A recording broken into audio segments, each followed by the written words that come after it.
welcome back to our series of tutorials on drawing borders and title block. As you know, this rectangle has been drawn to form a thick border. Now, to ensure that you can draw a thick border with a thickness of 0.7 mm and to easily manage your work, it is recommended to create some necessary layers. But how? Now, let's type LA, then press enter to display this dialog box. Layer Properties Manager. Note that the zero layer is always available.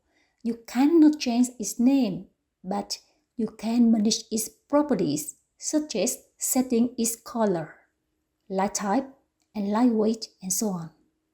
In my opinion, let's keep the zero layer and create the three new layers for thick border, thin border, and text. Now, click this button 3 times. You can see 3 new layers are created, right? Let's rename this layer to thick border. Then, set its light weight to 0.7. And you can choose any color for this layer. Just keep in mind that since my screen's color is white, I usually choose a dark color. However, if your screen's color is black, you should choose a light color. Do the same. Rename this layer to thin border. Set its light weight to 0.35. Then choose any color. The last one. This layer's name is text. Then set any color.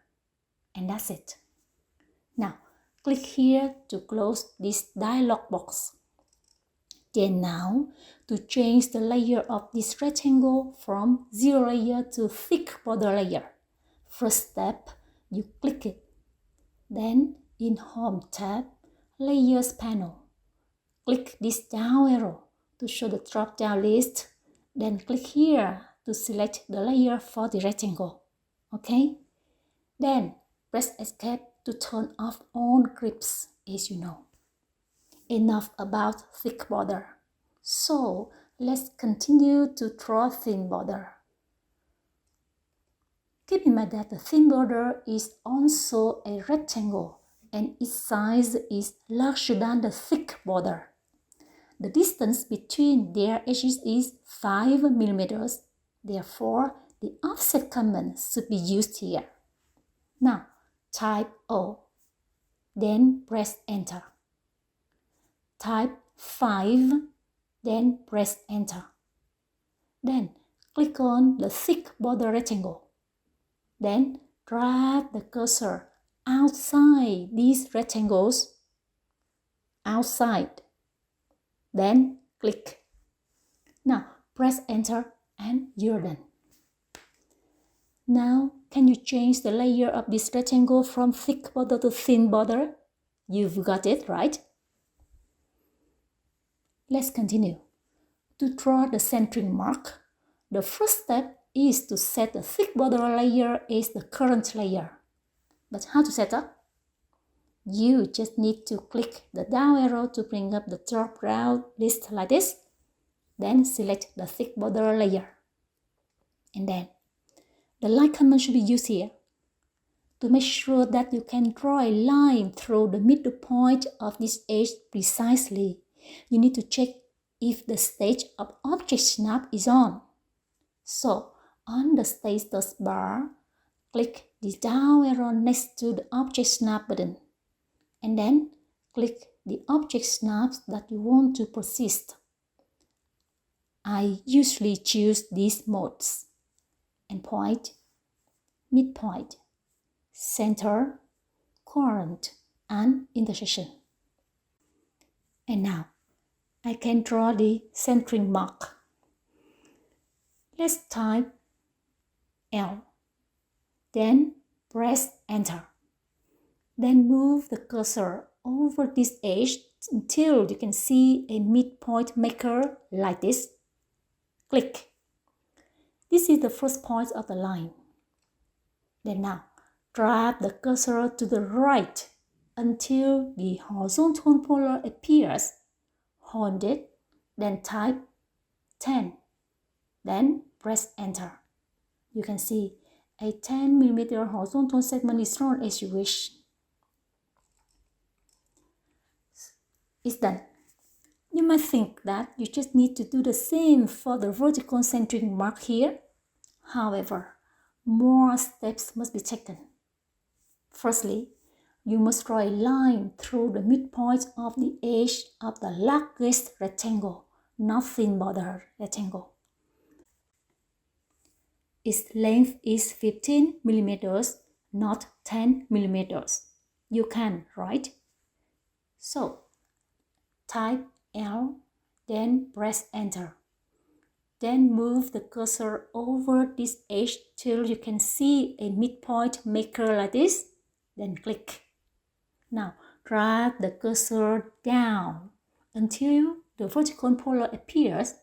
Hold it, then type 15. Press enter. Done. Next step, you have to erase the line between the largest rectangle and the thin border. So, the trim command is useful in this case.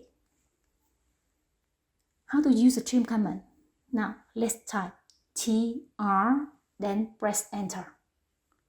Enter again to select all objects as cutting edges. Then, click on this part of the line. It's deleted. I'll use mirror command to draw the centering marks on the right and bottom axis later. So now, I continue to draw some lines to create areas for the reference system, as well as add names for each area. These lines should be drawn in the thin border layer. The width of each area is 50 mm, and the first line is measured from the centering mark. So I can use the offset command here. Let's type O, then press enter. Then type 50, then press enter. Then click on the centering mark here. Then drag the cursor to the left and then click. Again, click on this centering mark. Then drag the cursor up and then click. Now, I need to change the layer of these new lines to thin border layer and then use trim command to erase the lines inside the drawing area. Let's continue. To add text showing the names of these areas, I'll use the mText command. Note that you must apply the ISO CPEUR font to all text in your drawing. Therefore, I use the style command STYLE to open the text style dialog box. Then click this down arrow to bring up the drop-down list. Now I can type letter I. To quickly move to this part of the list and then select the ISO CPEUR font. Then click Apply to close this dialog box. I also don't forget to set the text layer as a current layer. However, no big deal if you forget this step because you know how to change the layer of an object, right? It's okay if you create the text first, then edit it later. Now, type T, then press enter. Click at the bottom left corner of this area. Then click at this top right corner to open a text box that fits the area. The text editor is opened automatically. In the paragraph panel, click the down arrow below Justification to bring up the drop-down list. Then select Middle Center. In the Style panel, type 3.5 to set the text height, then press Enter. Now return to the text box. Let's type any number, such as number 1, then click a point outside the text box to complete this command. Again, type T. Press Enter. Click the bottom left corner of this area. Then click at its top right corner. Then at the justification list, select Middle Center. Type 3.5 to set the text height. Press Enter. Then type any capital letter, for example, A. Then click a point outside the text box. Done. That's enough for the second part. Let's take a break and we can continue with the third part of this video series later. Bye.